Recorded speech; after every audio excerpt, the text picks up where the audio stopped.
My name is Muhammad Farhan Givari, and today, for my interpreter project, I will talk about a video called What is Coronavirus by Elizabeth Cox. So, let's begin.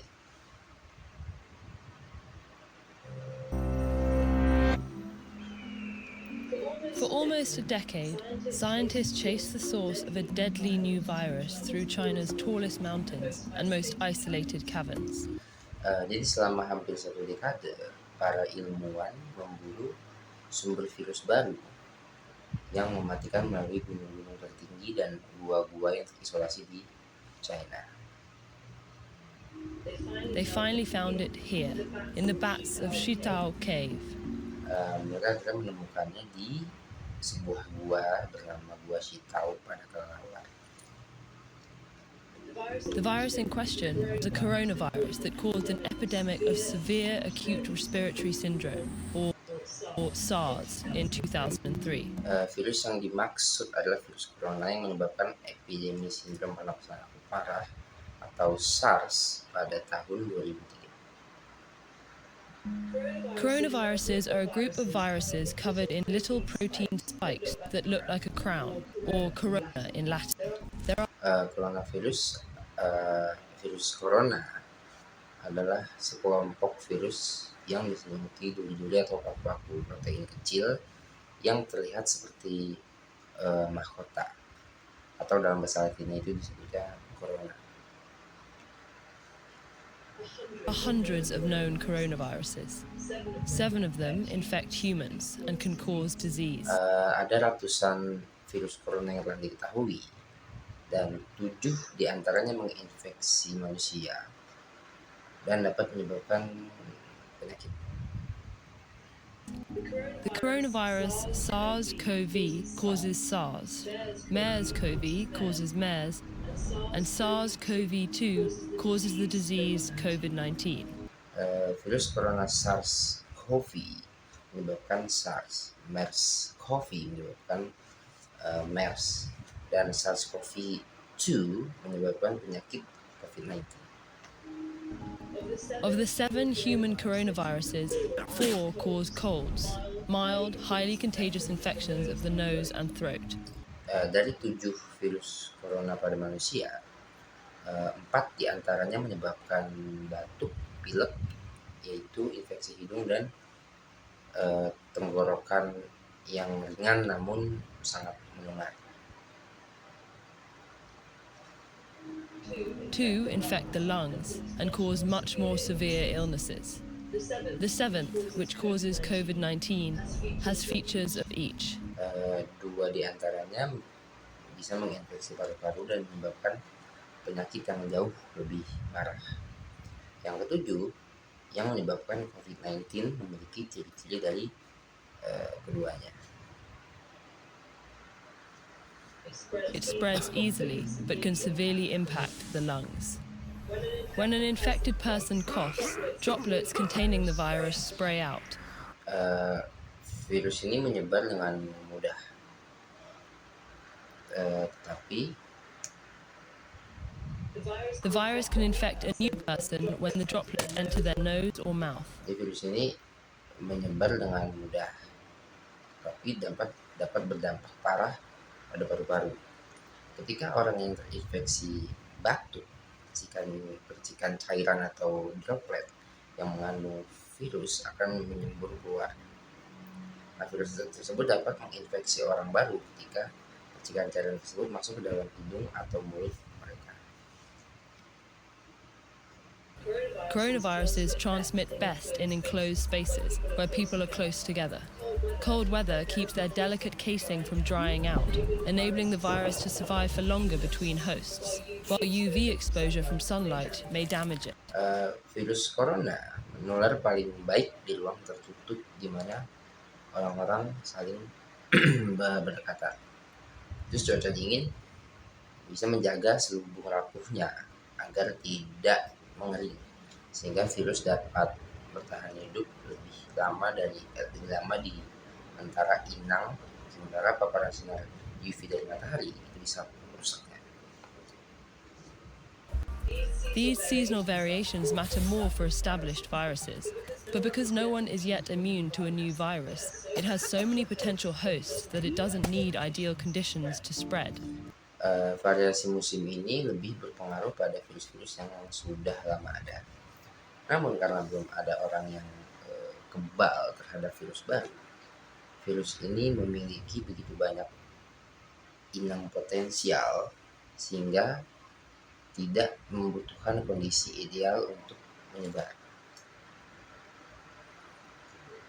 In the body, the protein spikes embed in the host cells and fuse with them, enabling the virus to hijack the host cell's machinery to replicate its own genes.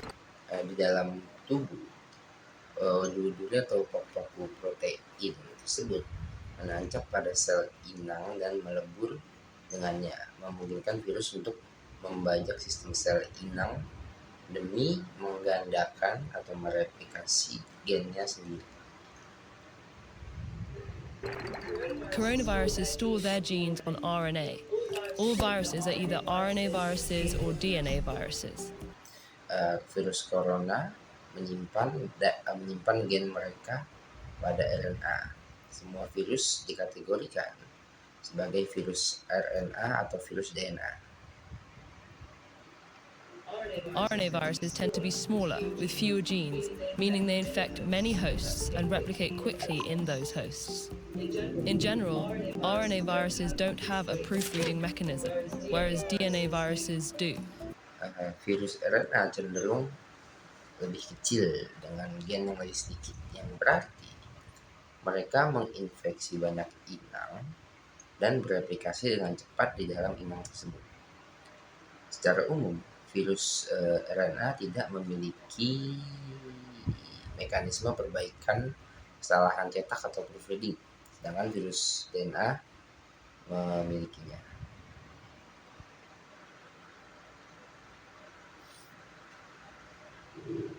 So, when an RNA virus replicates, it's much more likely to have mistakes called mutations. Many of these mutations are useless or even harmful. Jadi ketika virus RNA bereplikasi, kemungkinan terjadinya kesalahan yang disebut mutasi jauh lebih besar.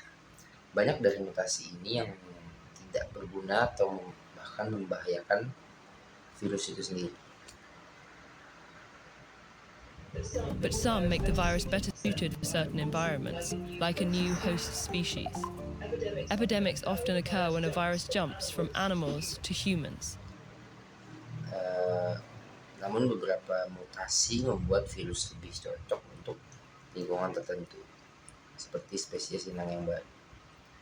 Epidemi sering terjadi ketika virus melompat dari hewan ke manusia. This is true of the RNA viruses that caused the Ebola, Zika, and SARS epidemics, and the COVID-19 pandemic.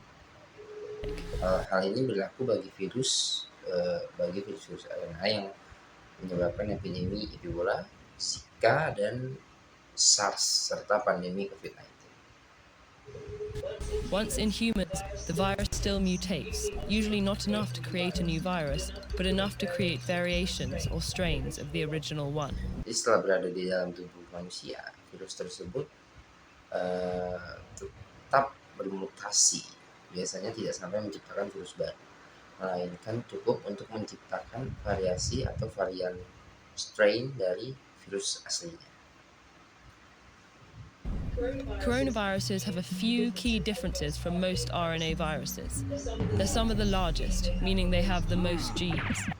Virus corona memiliki beberapa perbedaan utama dari kebanyakan virus RNA lainnya. Virus ini termasuk salah satu yang terbesar, artinya mereka memiliki gen paling banyak. That creates more opportunity for harmful mutations. To counteract this risk, coronaviruses have a unique feature, an enzyme that checks for replication errors and corrects mistakes. Hal itu menciptakan lebih banyak peluang terjadinya mutasi yang merugikan. Untuk mengatasi risiko ini, virus corona memiliki fitur unik, yaitu enzim yang memeriksa kesalahan replikasi dan memperbaiki kesalahan tersebut. This makes coronaviruses much more stable, with a slower mutation rate than other RNA viruses. Hal ini juga membuat virus corona jauh lebih stabil dengan laju mutasi yang lebih lambat dibandingkan virus RNA lainnya. While this may sound formidable, the slow mutation rate is actually a promising sign when it comes to disarming them. Meskipun ini terdengar sangat mengerikan, laju mutasi yang lambat sebenarnya merupakan tanda yang menjanjikan dalam hal pelumpuhan mereka. After an infection, our immune systems can recognize germs and destroy them more quickly if they infect us again, so they don't make us sick. Setelah terjadi infeksi, sistem kekebalan tubuh kita dapat mengenali kuman dan menghancurkannya lebih cepat jika mereka menginfeksi kita lagi, sehingga tidak membuat kita sakit. The mutations can make a virus less recognizable to our immune systems and therefore more difficult to fight off. Namun mutasi dapat membuat virus menjadi kurang dikenali oleh sistem kekebalan tubuh kita, dan oleh karena itu lebih sulit untuk dilawan. They can also make antiviral drugs and vaccines less effective because they're tailored very specifically to a virus. Mutasi juga dapat membuat obat antivirus dan vaksin menjadi kurang efektif karena dirancang sangat spesifik untuk virus tertentu. That's why we need a new flu vaccine every year. The influenza virus mutates so quickly that new strains pop up constantly. Itulah mengapa kita membutuhkan vaksin flu baru setiap tahun. Virus influenza bermutasi begitu cepat sehingga varian baru bermunculan terus-menerus. The slower mutation rate of coronaviruses means our immune systems, drugs, and vaccines might be able to recognize them for longer after infection and therefore protect us better. Laju mutasi virus corona yang lebih lambat berarti sistem kekebalan tubuh, obat-obatan, dan vaksin kita mungkin dapat mengenalinya lebih lama setelah infeksi dan dengan demikian melindungi kita dengan lebih baik. Still, we don't know how long our bodies remain immune to different coronaviruses. There's never been an approved treatment or vaccine for a coronavirus. Namun kita masih belum tahu berapa lama tubuh kita tetap kebal terhadap berbagai jenis virus corona. Belum pernah ada pengobatan atau vaksin yang disetujui untuk virus corona ini. We haven't focused on treating the ones that cause colds, and though scientists began developing treatments for SARS and MERS, the epidemics ended before those treatments completed clinical trials. Kita belum berfokus pada pengobatan untuk jenis virus yang menyebabkan batuk pilek biasa.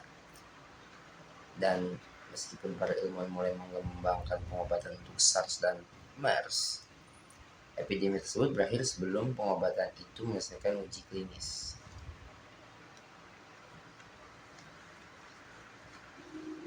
As we continue to encroach on other animals' habitats, some scientists say a new coronavirus jumping to humans is inevitable. Seiring kita terus menambah habitat hewan lain, beberapa ilmuwan mengatakan bahwa lompatan virus corona baru ke manusia tidak dapat dihindari. But if we investigate these unknowns, it doesn't have to be devastating. Students and teachers all over the Namun jika kita meneliti hal-hal yang belum diketahui ini, dampaknya tidak harus menjadi sebuah kehancuran. world did their part to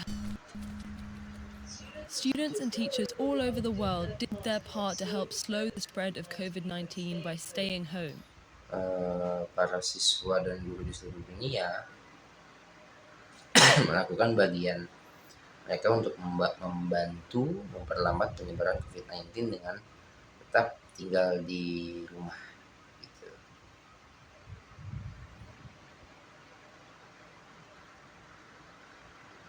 But what about their graduation ceremonies? Learn more about TED's global campaign to celebrate and elevate the hopes. Namun bagaimana dengan upacara kelulusan mereka? and ideas of an entire generation. Get involved. Pelajari lebih lanjut tentang kampanye global TED untuk merayakan dan mengangkat harapan serta ide dari seluruh generasi. So that's for the first video about coronavirus, and right now we next to the second videos.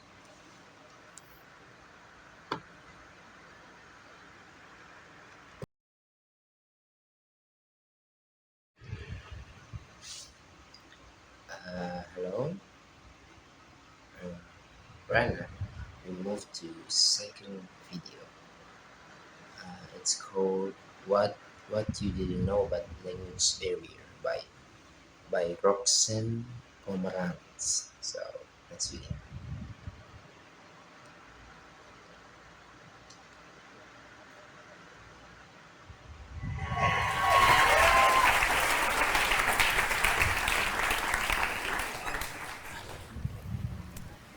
How many of you can speak more than one language?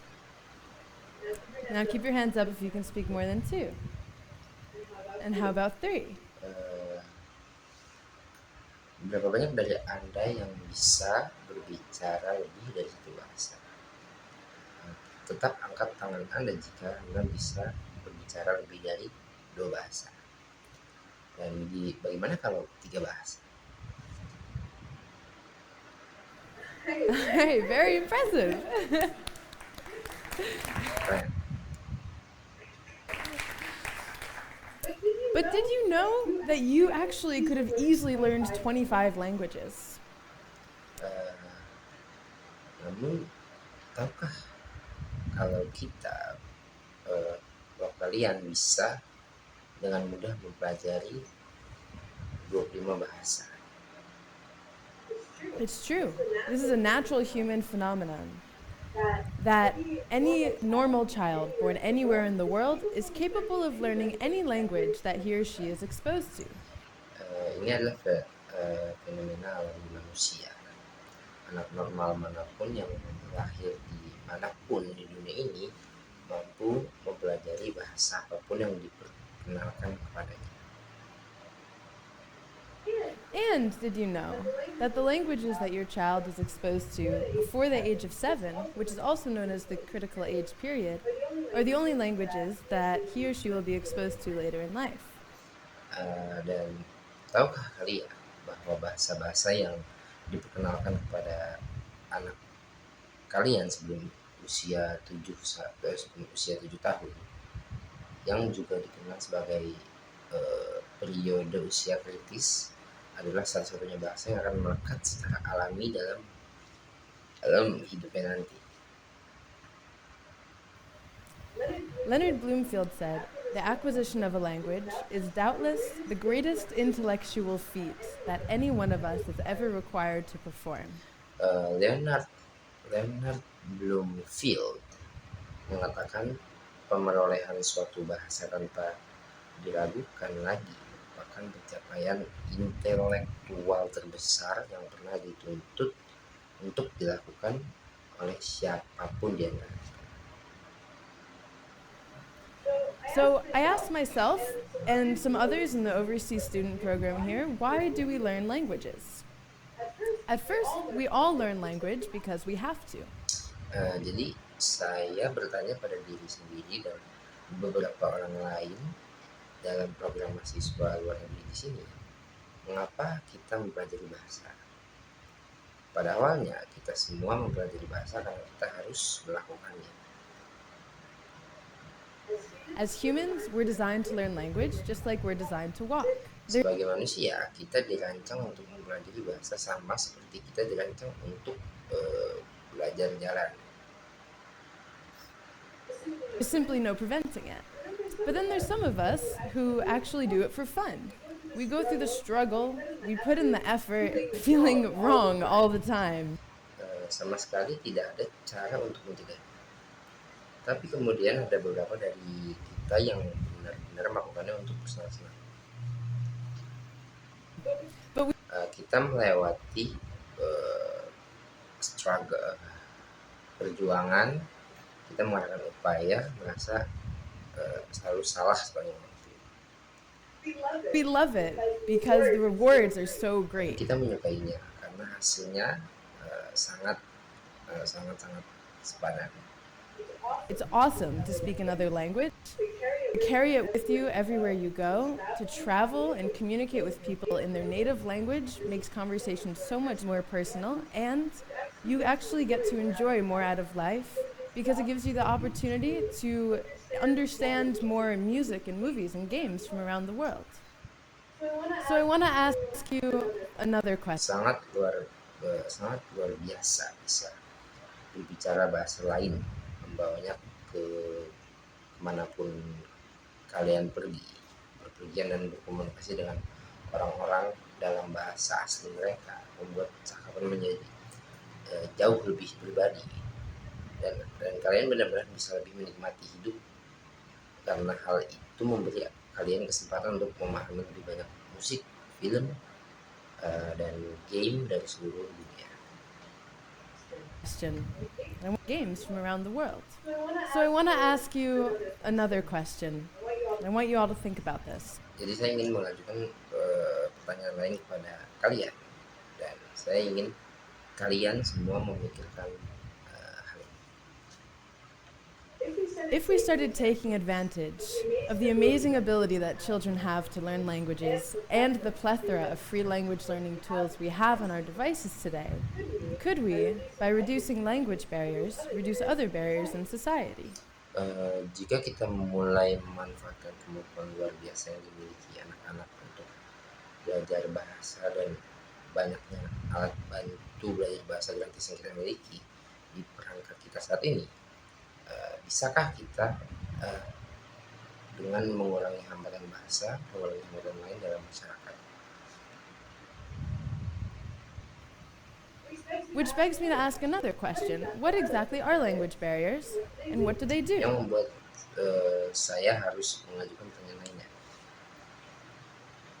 Apa sebenarnya hambatan bahasa itu dan apa dampaknya? I know what some of you are thinking.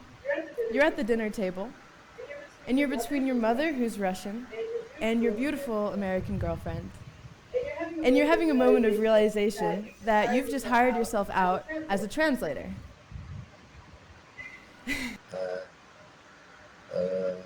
Dan saya tahu apa yang sedang kalian pikirkan. Kalian sedang berada di meja makan dan kalian berada di antara ibu kalian yang orang Rusia dan pacar Amerika kalian. Lalu kalian tiba-tiba tersadar bahwa kalian baru saja mempekerjakan diri sendiri sebagai seorang penerjemah.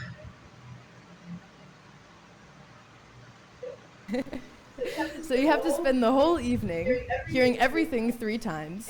And even though you thought that you could speak English and Russian perfectly, you're starting to feel confused and frustrated, and you're desperate for a couple minutes of alone time to think in whatever language you choose to think in.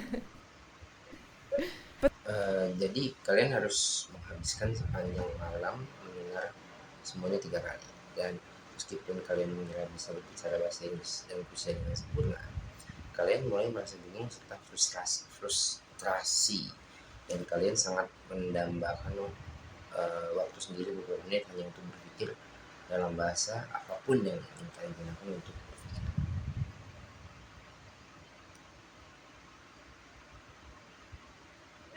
There's a lot more to language barriers that I want you to know.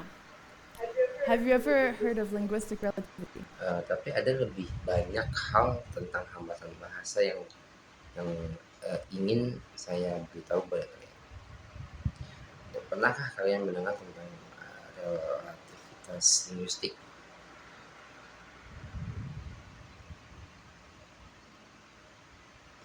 Linguistic relativity is the field which asks questions on the relations between language, perception, and thought. The core theory is called the deterministic theory. Relativitas linguistik adalah teori yang mempertanyakan hubungan antara bahasa, persepsi, dan pemikiran. Teori intinya disebut sebagai teori deterministik.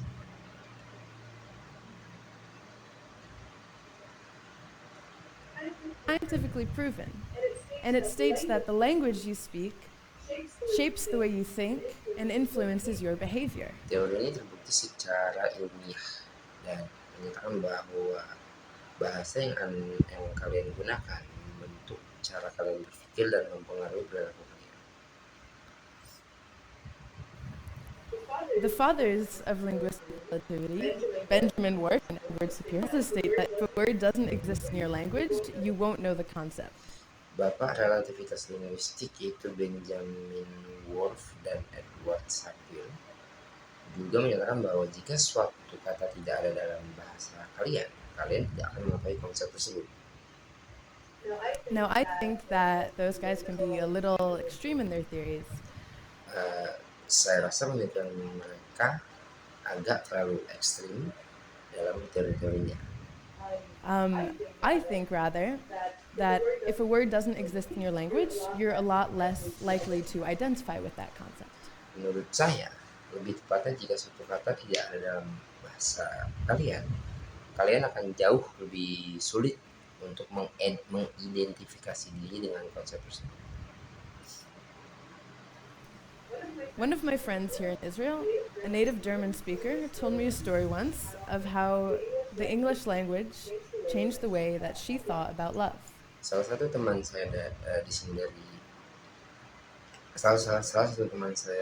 Israel, seorang penutur asli bahasa Jerman, pernah bercerita kepada saya tentang bagaimana bahasa Inggris mengubah cara pandangnya tentang cinta. She told me she still remembers the first time she heard the term falling in love. Dia memberitahu saya bahwa dia masih ingat pertama kali dia mendengar istilah falling in love atau jatuh cinta. And that she was shocked at the use of the language because she had never thought of being in love as something that happened suddenly and dramatically. And she pictured someone actually falling. And she could feel that, and then she knew that someday she would experience falling in love and not just being in love. Dan dia terkejut dengan penggunaan bahasa tersebut karena dia tidak pernah mengira bahwa jatuh cinta adalah sesuatu yang terjadi secara tiba-tiba dan dramatis. Dia membayangkan seseorang benar-benar terjatuh dan dia bisa merasakannya. Lalu dia tahu bahwa suatu hari nanti dia akan mengalami falling in love atau jatuh cinta dan bukan sekedar being in love, berada dalam kondisi cinta.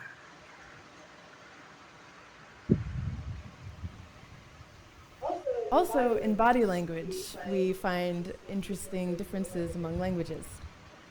In Hebrew, this means wait. Also, selain itu, dalam bahasa tubuh kita menemukan perbedaan yang menarik di antara berbagai bahasa. However, dalam bahasa Hebrew atau Ibrani, gerakan ini berarti tunggu. this is a great insult in Italy, and I wanted you all to know that. Namun gerakan ini adalah kayak sebuah penghinaan besar di Italia. Saya ingin kalian tahu tentang hal itu. And the most obvious differences in languages that are influencing our thoughts and behaviors is in vocabulary. Dan perbedaan paling nyata dalam bahasa yang mempengaruhi pikiran dan perilaku kita adalah pada kosakata. One scientific experiment in linguistic relativity showed how gender association impacts people's perception. This study Sebuah eksperimen ilmiah dalam relativitas linguistik menunjukkan bagaimana asosiasi gender berdampak pada persepsi orang. used the word he, which is in German a masculine word, and in Spanish, it's feminine. Studi ini menggunakan kata ki atau kunci yang dalam bahasa Jerman merupakan kata maskulin dan dalam bahasa Spanyol merupakan kata feminim. So subjects were asked to come up with words to describe a key. Jadi para subjek diminta untuk memikirkan kata word untuk menggambarkan sebuah kunci. And the German speakers used words such as heavy, durable, strong, useful, metal. Dan para penutur bahasa Jerman menggunakan kata-kata seperti heavy atau berat, durable tahan lama, strong kuat, useful berguna, dan metal logam. The Spanish speakers chose words such as golden, lovely, little, delicate, and shiny to describe the same word, key. Tetapi para penutur bahasa Spanyol memilih kata-kata seperti golden, keemasan, lovely, indah, little, kecil, delicate, halus, dan kilau untuk menggambarkan kata yang sama, yaitu kunci.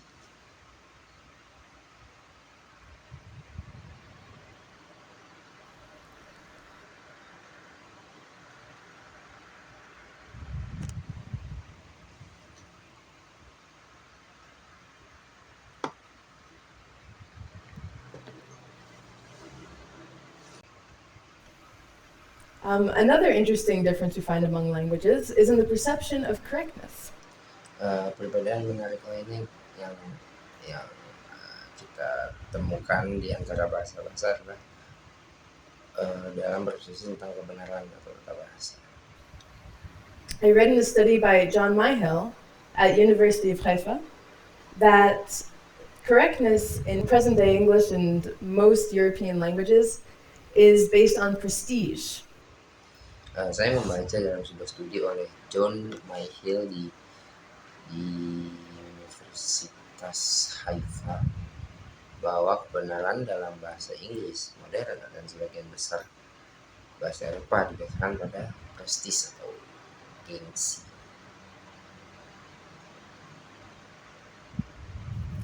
So the development of these languages has actually followed the trends of its most elite speakers. Jadi perkembangan bahasa-bahasa ini sebenarnya mengikuti tren dari para penutur paling elitnya. But other languages perceive correctness in a much different way. Namun bahasa-bahasa lain memandang kebenaran dengan cara yang jauh berbeda. Languages such as Arabic and Hebrew and Icelandic are based on textual references. Bahasa seperti Arab, Ibrani, dan Islandia didasarkan pada referensi tekstual atau kitab atau teks kuno. So, if a word appears in a text, in Arabic, which is based on the Quran, and Hebrew is based on the Torah and Mishnah, if a word or grammar appears in these texts, it's correct, and if it doesn't, it's not correct. For these languages, jadi jika suatu kata muncul dalam teks bahasa Arab yang berbasis Al-Quran dan bahasa Ibrani yang berbasis Taurat dan Mishnah, jika suatu kata atau tata bahasa muncul dalam teks-teks tersebut, itu benar, dan jika tidak ada, maka itu tidak benar. there's no connection between correction and prestige. Bagi bahasa ini tidak ada hubungan antara kebenaran bahasa dan prestis atau gengsi. And there are many, many words in languages that don't appear anywhere else, such as stam in Hebrew, which can be translated into English as just kidding. But not really. It's a unique word to let someone know that you're not being serious. Dan ada banyak sekali kata dalam suatu bahasa yang tidak muncul di tempat lain, seperti stamp dalam bahasa Ibrani yang dapat diterjemahkan ke dalam bahasa Inggris sebagai just kidding atau cuma bercanda. Tapi nggak sebenarnya seperti itu. Itu adalah kata unik untuk memberitahu seseorang bahwa kalian tidak sedang serius. And Chalomot Paz is how you say sweet dreams in Hebrew, but it actually translates directly as golden dreams. Dan halomot pas adalah cara kalian mengucapkan sweet dreams atau mimpi indah dalam bahasa Ibrani, tetapi sebenarnya diterjemahkan secara langsung sebagai mimpi emas. And there's a word in German that I love called Fernweh, which dictionaries translate it as itchy feet. Dan ada satu kata dalam bahasa Jerman yang saya sukai bernama Fernweh, yang kalau diterjemahkan oleh kamus sebagai itchy feet. And it's the opposite of homesick. Dan itu kebalikan dari homesick. Itchy feet itu lebih seperti ke orang yang pengen banget berpergian. It describes the feeling that you need to travel. So when my Dan itu mengabarkan perasaan bahwa kalian perlu melakukan perjalanan jauh. German friend taught me this word, I thought, wow, how I wish that this word existed in my language. Jadi ketika teman Jerman saya mengajari saya kata ini, saya berpikir betapa saya berharap kata ini ada dalam bahasa saya. And I wondered that if we use such a word, how my experience of feeling like the only one in my family with a strong desire to see the world may have been different. Dan saya juga bertanya-tanya, jika kita menggunakan kata seperti itu, mungkin pengalaman saya saat masih menjadi satu-satunya orang di keluarga saya yang memiliki keinginan kuat untuk melihat dunia akan terasa berbeda. So a few weeks ago, after auditioning to be up here on the TED stage, I reached out to my psychology professor back in New York and asked him what he thought about linguistic relativity. Jadi beberapa minggu lalu setelah mengikuti audisi untuk berdiri di sini di panggung TED, saya menghubungi profesor psikologi saya di New York dan menanyakan pendapatnya tentang relativitas linguistik. And what he says explains the story of my friend and in terms of psychology and memory, what happened when she learned a new term. Dan apa yang dikatakannya menjelaskan kisah teman saya, serta dalam hal psikologi dan ingatan tentang apa yang terjadi ketika dia mempelajari istilah baru tentang cinta. About love. He said, it is the breadth of our language, not our vast experiences, which help color our lives. Dia berkata, keluasan bahasa kita lah,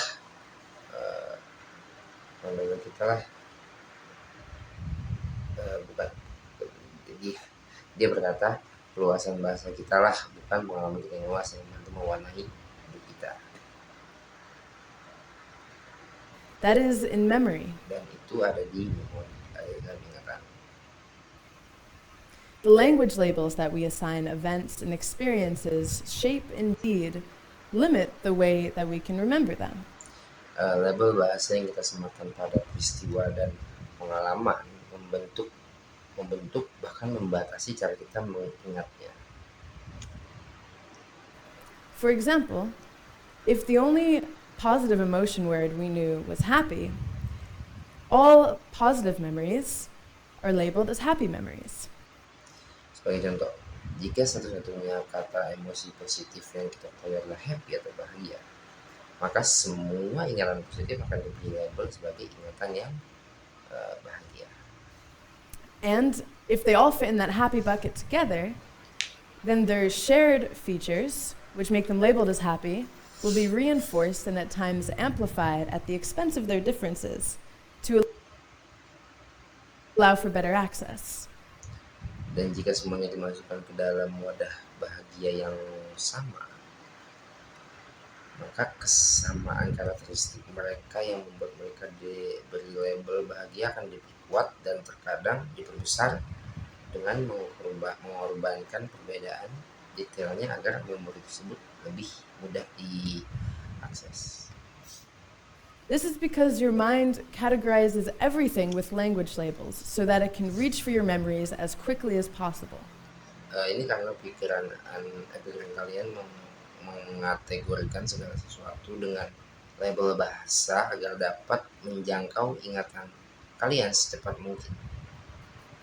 And everything that you say and do, every decision you make, every conversation that you have is just a consequence of some memories, right? Dan semua yang kalian katakan dan lakukan, setiap keputusan yang kalian buat, setiap percakapan yang kalian lakukan hanyalah konsekuensi dari beberapa ingatan. Betul? So, in other words, your ability overall to access your memories is actually directly related to your breadth and knowledge of vocabulary. Jadi dengan kata lain, kemampuan kalian secara keseluruhan untuk mengakses ingatan kalian sebenarnya berhubungan langsung dengan dengan keluasaan dan pengetahuan kosakata Anda. Because our languages are constantly changing, language barriers are just growing bigger and bigger. Karena bahasa kita terus berubah, hambatan bahasa pun tumbuh semakin besar. So, what do you think, everyone? Jadi bagaimana menurut kalian semua? If we started taking advantage of children's amazing ability to learn languages and the plethora of free tools that we have to learn languages today, could we, by reducing language barriers, reduce other barriers in society? Jadi kita jika kita mulai memanfaatkan kemampuan luar biasa anak-anak untuk belajar bahasa dan banyaknya alat gratis yang kita miliki untuk belajar bahasa saat ini, dapatkah kita dengan mengurangi hambatan bahasa, mengurangi hambatan lain dalam masyarakat? The answer to me is crystal clear. Jawabannya bagi saya sudah sangat jelas. By emphasizing foreign language study in your community, you're seizing an opportunity to reverse the creation of gaps in the way that we think and behave. Dengan menekankan pembelajaran bahasa asing di komunitas kalian mengambil kesempatan untuk membalikan terciptanya celah dalam cara kita berpikir dan berperilaku. There's so many issues in society today that are thought-based, like racism and hate crimes and bullying. Ada begitu banyak masalah di masyarakat saat ini yang berbasis pada pemikiran seperti rasisme, kejahatan rasial, dan perundungan atau bullying. So by increasing the knowledge of language, we can overcome these differences. Also by having more multilingual programs for children, of course. Jadi dengan meningkatkan pengetahuan bahasa, kita dapat mengatasi perbedaan-perbedaan ini. Tentu saja juga dengan mengadakan lebih banyak program multibahasa untuk anak. Because it's that critical age period before age 7. Karena pada periode usia kritis sebelum usia 7 tahun itulah kita memiliki kesempatan ini. Where we have this opportunity. So one such program exists in Jaffa called the Orchard of Abraham's Children. It was founded by a Palestinian man and a Jewish woman who are married. Salah satu program tersebut ada di Jaffa bernama Orchard of Abraham's Children atau kebun anak-anak Abraham. Program ini didirikan oleh seorang pria Palestina dan seorang wanita Yahudi yang menikah. And they've established 3 kindergartens that teach in both Arabic and Hebrew and celebrate both cultures' holidays. Nah, mereka telah mendirikan 3 taman kanak-kanak yang mengajar dalam bahasa Arab dan Ibrani serta merayakan hari raya kedua budaya tersebut. So programs like this one are using bilingual education to promote peace and coexistence in a humanitarian, non-political way.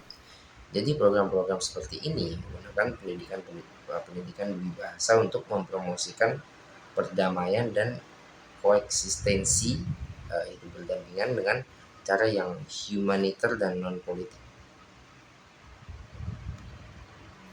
And it's so effective because our language is a huge part of our identity. Being born to Reformed Jewish parents gave me really early exposure to the Hebrew language. Dan ini sangat efektif karena bahasa kita adalah bagian besar dari diri kita. And if it wasn't Lahir dari orang tua Yahudi reformasi memberi saya pengenalan yang sangat awal terhadap bahasa Ibrani. For that early exposure, I'm sure I wouldn't be here in Israel studying linguistics or giving this talk to you about the power of being able to identify with more than one language. Dan jika bukan karena pengenalan yang sangat awal itu, saya yakin saya tidak akan berada di sini di Israel mempelajari linguistik atau memberikan ceramah ini kepada Anda tentang kekuatan dari kemampuan mengidentifikasi diri dengan lebih dari satu bahasa. Now, I want to leave you with this quote by Helen Keller, who was an American author, a political activist, and the first deaf-blind person ever to receive a Bachelor of Arts degree.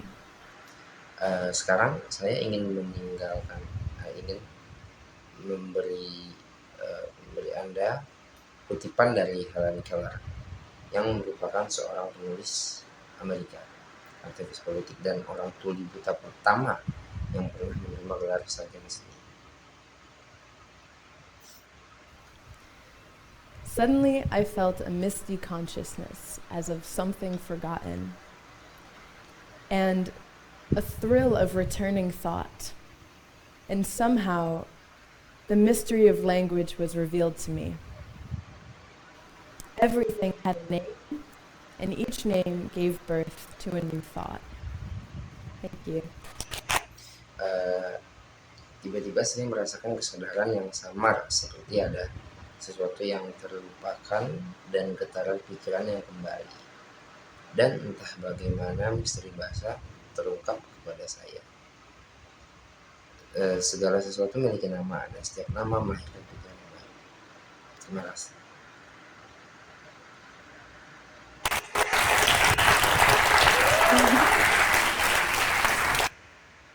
So that's it for the video for the interpretive project. I hope you like it, and thank you for listening, and goodbye.